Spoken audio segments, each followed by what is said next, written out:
Bismillahirrahmanirrahim. Assalamualaikum warahmatullahi wabarakatuh. Alhamdulillahirabbil alamin. Puji syukur kehadirat Allah Subhanahu wa taala. Kesempatan berbahagia kali ini kita akan membahas tentang keuangan di dalam bisnis pada materi terkait dengan pengembangan bisnis, subtema pengantar manajemen keuangan. Para mahasiswa yang saya banggakan, keuangan dalam bisnis semakin hari semakin berkembang, dan karena keduanya saling memberi andil untuk memenuhi hasrat seseorang dalam meraih tujuan ekonomi yang lebih memadai.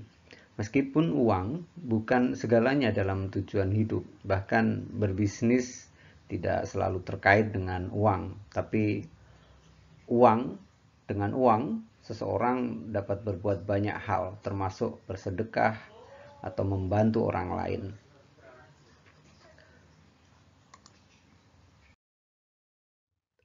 Para mahasiswa semuanya, banyak di antara kita menjadikan uang sebagai satu-satunya orientasi bisnis, padahal bisnis dibangun untuk kualitas dan kontinuitas pada bisnis itu sendiri.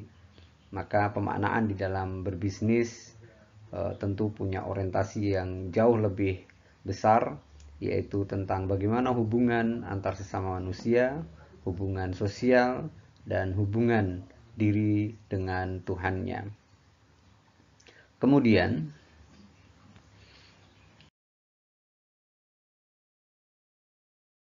unsur-unsur kualitas dan kontinuitas dalam berbisnis perlu kita pahami untuk memiliki bisnis yang berkualitas dan berkelanjutan atau kontinu. Pebisnis perlu memiliki soliditas atau kepercayaan atas masyarakat, kemudian likuiditas, kemampuan dalam hal keuangan dan aset, solvabilitas, yaitu kemampuan memenuhi pembayaran atas utang, kemudian kredit standing atau kemampuan mendapatkan pembiayaan, dan rentabilitas, yaitu perbandingan hasil terhadap modal.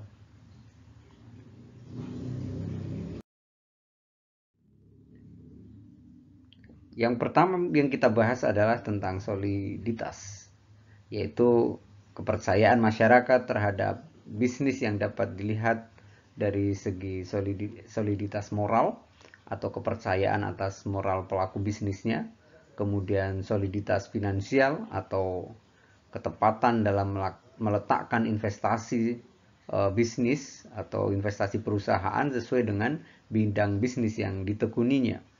Kemudian soliditas komersial sebagai kepercayaan customer, mitra terhadap janji-janji bisnis yang ditepati oleh perusahaan. Berikutnya adalah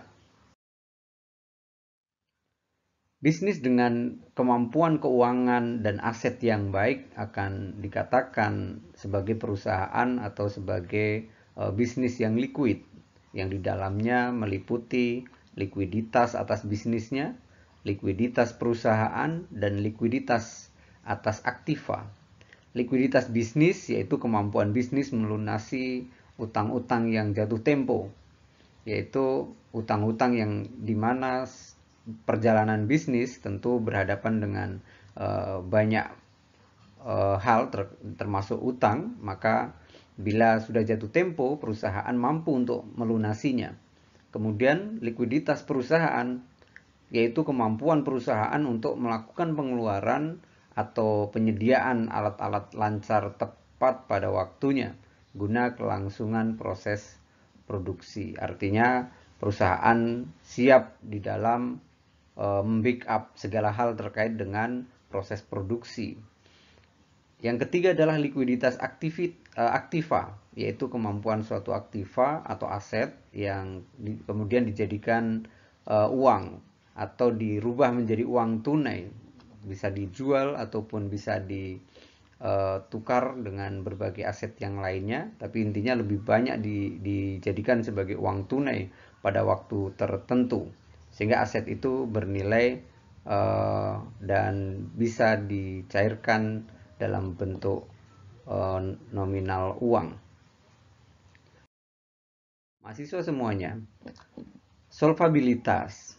Dalam keuangan kita juga mengenal solvabilitas ini atau solvable, ya, yakni kemampuan perusahaan dalam membayar utang-utangnya jika pada saat tertentu perusahaan akan ditutup atau dibubarkan, sehingga perusahaan yang aset usahanya sudah tidak sebanding dengan utangnya atau utang yang dimilikinya, maka sebenarnya ini dalam berbisnis sudah tidak dapat dilanjutkan lebih awal. Artinya sebenarnya sudah harus ditutup sejak awal.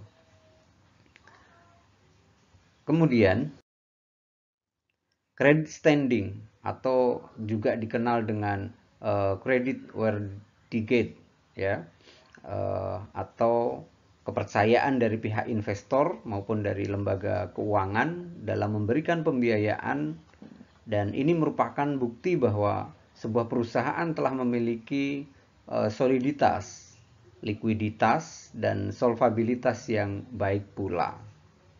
Ini yang perlu kita catat sebagai sebuah kapasitas perusahaan ketika sudah mencapai taraf credit standing. Itu artinya perusahaan ini sudah melampaui atau melalui tahapan-tahapan sulit untuk dapat mengembangkan diri.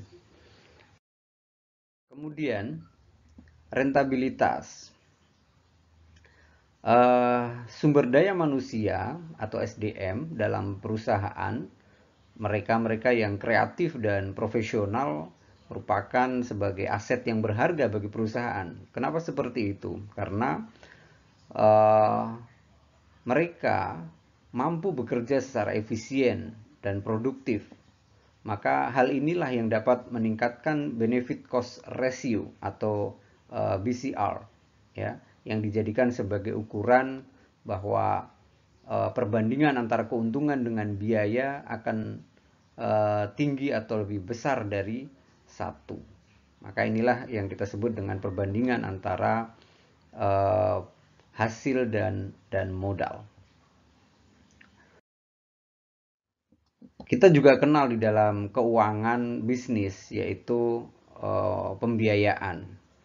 Maka pelaku bisnis yang berpikir jauh ke depan tentu tidak akan mensia-siakan keberadaan perbankan sebagai salah satu alternatif, ya, lembaga investor dan lembaga permodalan, ya, yang dapat mendorong pertumbuhan dan peningkatan atas usaha melalui pembiayaan yang diberikan kepada sektor bisnis. Maka ini adalah celah keuangan yang sebenarnya menjadi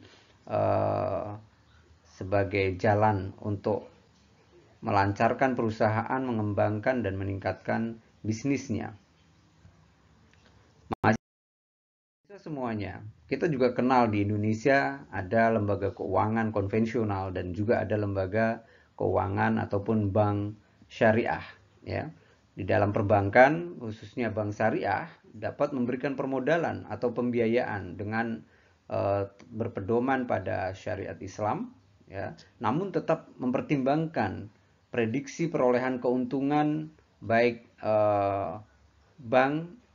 bagi bank maupun bagi nasabah atau termasuk nasabah investor, ya, tetap akan mendapatkan keuntungan dari perolehan bagi hasil atas penggunaan dana kepada para kreditur ataupun orang yang mengajukan kredit ataupun pembiayaan. Dan mahasiswa semuanya, inilah apa yang kita katakan sebagai sebuah pola pengelolaan manajemen keuangan secara konsep, dan tentu bagaimana tips-tips sederhana di dalam menjalankan manajemen keuangan dalam bisnis. Bisa kita lihat ada alternatif yang mungkin bisa dilakukan secara sederhana. Yang pertama adalah memahami bagaimana pembukuan keuangan, kemudian memisahkan keuangan bisnis dengan keuangan pribadi. Kemudian yang ketiga adalah merencanakan penggunaan uang dengan baik. lalu melakukan putaran kas secara efektif. Kemudian berikutnya memastikan perhitungan keuntungan, jangan sampai meleset ataupun keluar dari perkiraan terlalu jauh, ya, karena itu bisa menyebabkan perusahaan bisa tiba-tiba tanpa diketahui sudah memiliki utang yang banyak, atau mungkin keuntungan tidak bisa diprediksi, dan pada akhirnya bisnis tidak berkembang dan pada akhirnya harus tutup. Kemudian juga peluang lain di dalam mengembangkan bisnis, tidak lupa bahwa bagaimana pemanfaatan pihak ketiga atau pihak-pihak yang terkait dengan perusahaan, seperti halnya misalnya adanya software yang membantu pengembangan usaha, ini patut dicoba untuk atau dalam rangka melakukan inovasi pengembangan bisnis melalui pendekatan digital teknologi. Mahasiswa semuanya, itu yang bisa disampaikan dalam topik manajemen keuangan bisnis. Dan terakhir, terima kasih. Billahi taufiq wal hidayah. Assalamualaikum warahmatullahi wabarakatuh.